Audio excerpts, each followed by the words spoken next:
पौष मास कथा अध्याय 4। जय श्री कृष्ण, राधे राधे। आप सभी श्रोताओं का दिन शुभ और मंगलमय हो। इसी मंगल कामना के साथ आज के अध्याय का शुभारंभ करती हूँ। कल आपने हमारे चैनल पर पौष मास का तीसरा अध्याय सुना। आज आइए सुनते हैं आगे का अध्याय। इससे पहले के अध्याय में आपने जाना था कि किस प्रकार एक ब्राह्मण भगवान शिव और देवी पार्वती जी के द्वार पर आया और वह उनसे अन्न की और अन्य प्रकार के अनेक मिष्ठानों की याचना करने लगा, किंतु वह ब्राह्मण तो बात करते करते ही अंतर्ध्यान हो गया और एक शिशु के रूप में बदल गया। तब श्री नारायण कहते हैं कि हे मुने, इस प्रकार से जब श्री हरि जो कि एक ब्राह्मण के रूप में ही वहां पर पधारे थे अंतर्ध्यान हो गए, तब देवी पार्वती जी और शंकर जी ब्राह्मण की खोज करते हुए चारों ओर घूमने लगे। उस समय देवी पार्वती कहने लगे कि हे विप्रवर, आप अत्यंत वृद्ध और भूख से व्याकुल थे। हे तात, आप कहाँ चले गए? हे विभो, मुझे दर्शन दीजिए और मेरे प्राणों की रक्षा कीजिए। अब देवी भगवान शिव जी से कहने लगे कि शिव जी जल्दी उठिए और उन ब्राह्मण देव की खोज कीजिए। वो तो क्षण मात्र उदास मन वाले हम लोगों के सामने आए थे। परमेश्वर अगर भूख से पीड़ित अतिथि गृहस्थ के घर से अपूजित होकर भूखा ही चला जाता है तो क्या उस गृहस्थ का जीवन व्यर्थ नहीं हो जाता? यहाँ तक कि उसके पितर उसके द्वारा दिए गए पिंडदान और तर्पण को भी ग्रहण नहीं करते और अग्नि उसकी दी हुई आहुति और देवगण उसके द्वारा निवेदित पुष्प पर जल भी स्वीकार नहीं करते। उस अपवित्र का हव्य पुष्प, जल और द्रव्य सभी मदिरा के समान हो जाता है। उसका शरीर मदिरा के समान और स्पर्श पूर्ण नाशक हो जाता है। और इसी बीच वहां एक आकाशवाणी हुई, जिससे शोक से आतुर और विकलता से युक्त देवी ने सुना। आकाशवाणी ने कहा कि हे जगत माता, शांत हो जाओ और मंदिर में अपने पुत्र की ओर जरा देखो तो सही।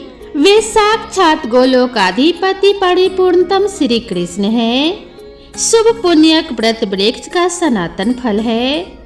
योगी लोग जिस अविनाशी तेज का प्रसन्न मन से निरंतर ध्यान करते हैं, वैष्णव गण और ब्रह्मा विष्णु और शिव आदि देवता जिनके ध्यान में लीन रहते हैं, प्रत्येक कल्प में जिस पूजने की सबसे पहले पूजा होती है, जिनके स्मरण मात्र से सभी विघ्न नष्ट हो जाते हैं और जो पुण्य की राशि स्वरूप है, मंदिर में विराजमान अपने उस पुत्र की ओर जरा देखो तो सही। प्रत्येक कल्प में आप जिस सनातन ज्योति रूप का ध्यान करती हो, वही आपका पुत्र है। यह मुक्ति दाता और भक्तों के अनुग्रह का मूर्ति रूप है।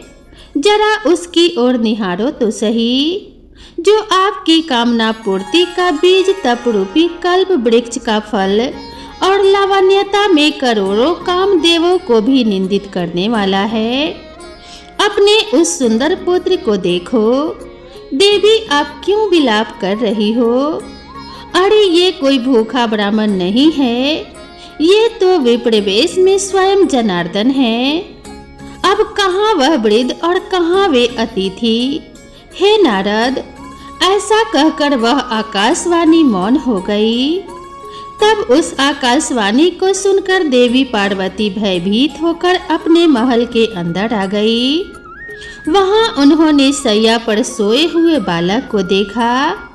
वह आनंद पूर्वक मुस्कुराते हुए महल की छत के भीतरी भाग को देख रहा था। उसके प्रभाव सैकड़ों चंद्रमाओं के समान थी। वह अपने प्रकाश समूह से भूतल को प्रकाशित कर रहा था। हर्ष पूर्वक स्वेच्छा अनुसार इधर उधर देखते हुए सैया पर उछल कूद कर रहा था और स्तनपान की इच्छा से रोते हुए उमा ऐसा शब्द कह रहा था। उस अद्भुत रूप को देखकर सर्वमंगला पार्वती जी त्रस्त होकर शंकर जी के पास गई और उनसे बड़े मंगल वचन में बोली, हे प्राणपति घर चलिए और मंदिर के भीतर चलकर प्रत्येक कल्प में आप जिनका ध्यान करते हैं और जो तपस्या का फल दाता है, जरा उसे तो देखिए। जो पुण्य का बीज महोत्सव स्वरूप पुत्र नामक नरक से रक्षा करने का कारण और भव सागर से पार करने वाला है, शीघ्र ही उस पुत्र के मुख को देखिए, क्योंकि समस्त तीर्थों में स्नान और संपूर्ण यज्ञों में दीक्षा ग्रहण का पुण्य इस पुत्र दर्शन के पुण्य की 16वीं कला की बराबरी भी नहीं कर सकता। देवी पार्वती के यह वचन सुनकर शिवजी का मन भी हर्ष मगन हो गया। वे तुरंत ही अपनी प्रियतमा के साथ अपने घर आए। वहां उन्होंने सैया पर अपने पुत्र को देखा। उसके कांति तपाए हुए स्वर्ण के समान उद्दीप्त थी। फिर भी सोचने लगे कि मेरे हृदय में जो अत्यंत मनोहर रूप विद्यमान था, ये तो वही है। फिर देवी पार्वती जी ने उस पुत्र को सैया पर से उठा लिया और अपने हृदय से लगाकर वे उसका चुंबन और स्पर्श करने लगी। उस समय वे आनंद सागर में निमग्न होकर ऐसा कहने लगी कि बेटा, जैसे दरिद्र का मन सहस्र उत्तम धन पाकर संतुष्ट हो जाता है, उसी तरह तुझ सनातन अमूल्य रतन की प्राप्ति से मेरा तो मनोरथ ही पूर्ण हो गया। जैसे त्रिकाल से प्रवासी हुए प्रीतम के घर लौटने पर स्त्री का मन पूर्ण मगन हो जाता है, वे प्रसन्न हो जाती है, वही दशा इस समय मेरे मन की भी हो रही है। वत्स जैसे एक पुत्र वाली माता चिरकाल से बाहर गए हुए अपने इकलौते पुत्र को आया देखकर बड़ी संतुष्ट और प्रसन्न हो जाती है, अर्थात अति प्रसन्न होकर भाव विभोर हो जाती है। वैसे ही इस समय मैं भी संतुष्ट हो रही हूँ। जैसे मनुष्य चिरकाल से नष्ट हुए उत्तम रतन को और अनावृष्टि के समय उत्तम वृष्टि अर्थात वर्षा को पाकर हर्ष से फूल उठता है, उसी प्रकार तुझ पुत्र को पाकर मैं भी हर्ष गदगद हो रही हूँ। लंबे समय से व्रत उपवास करने वाले भूखे मनुष्य का मन जैसे सामने उत्तम अन्न को देखकर प्रसन्न हो जाता है, उसी तरह मेरा मन भी हर्षित हो रहा है। ऐसा कहकर पार्वती जी ने अपने बालक को गोद में लेकर प्रेम के साथ उसे स्तनपान कराने लगी। उस समय उनका मन परमानंद में निमग्न हो रहा था। फिर भगवान शंकर ने भी प्रसन्न मन से उस बालक को अपनी गोद में उठा लिया। श्री नारायण जी कहते हैं कि हे नारद, फिर उन दोनों पति पत्नी अर्थात शिवजी और पार्वती जी ने बाहर जाकर पुत्र की मंगल कामना से बड़े हर्ष से ब्राह्मणों को तरह तरह के रतन दान किए, भिक्षुओं और बंधियों को तरह तरह की वस्तुएं बांटी। उस अवसर पर शंकर जी ने अनेक प्रकार के बाजे बजवाए। हिमालय ने ब्राह्मणों को 1 लाख रतन, 1000 श्रेष्ठ हाथी, 3 लाख घोड़े और श्रेष्ठ मनिया आदि दान दी।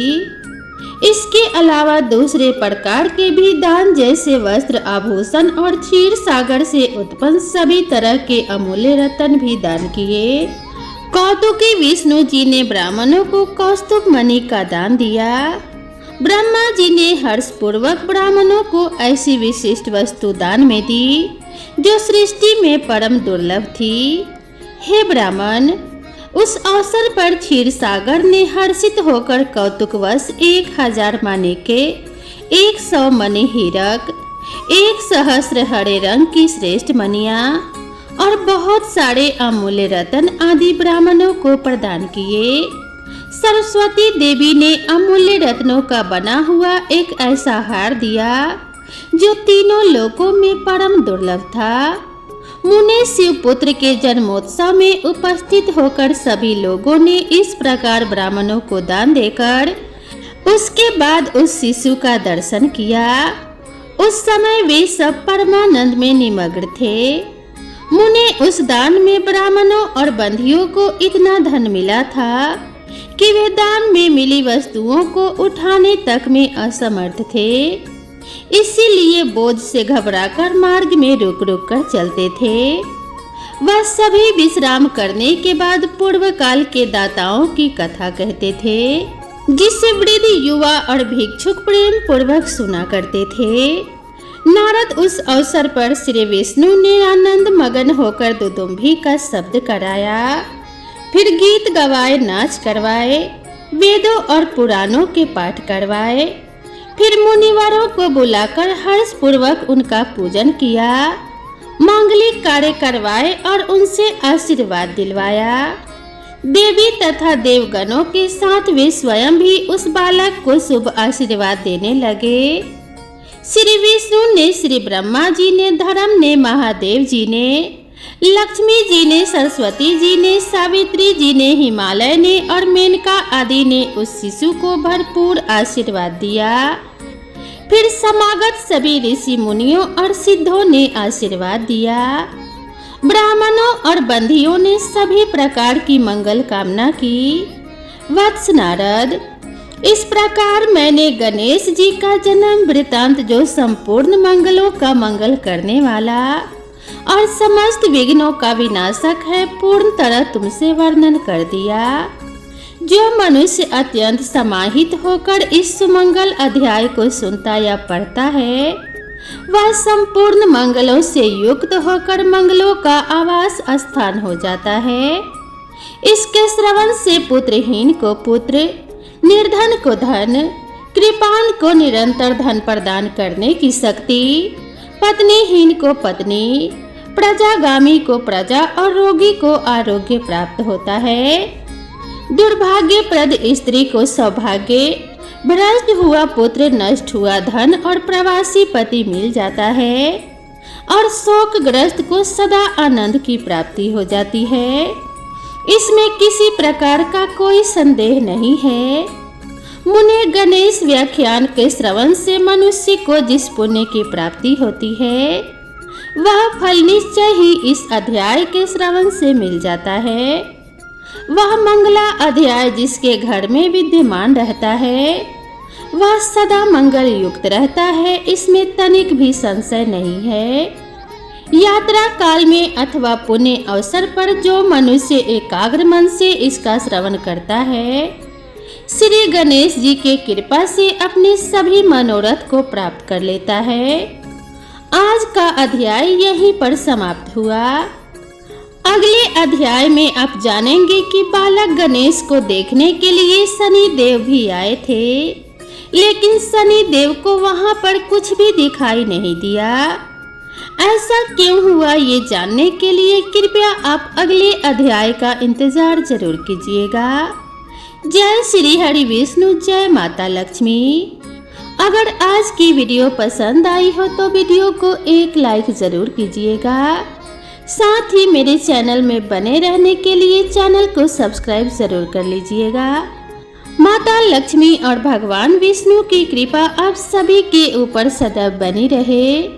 भगवान गणेश की कृपा से आप सभी के विघ्नों का नाश हो जाए तथा रिद्धि सिद्धि की प्राप्ति हो। इसी मंगल कामना के साथ आप सभी से विदा लेती हूँ। मिलते हैं नई वीडियो में नई कथा और नई कहानी के साथ। तब तक के लिए राधे राधे।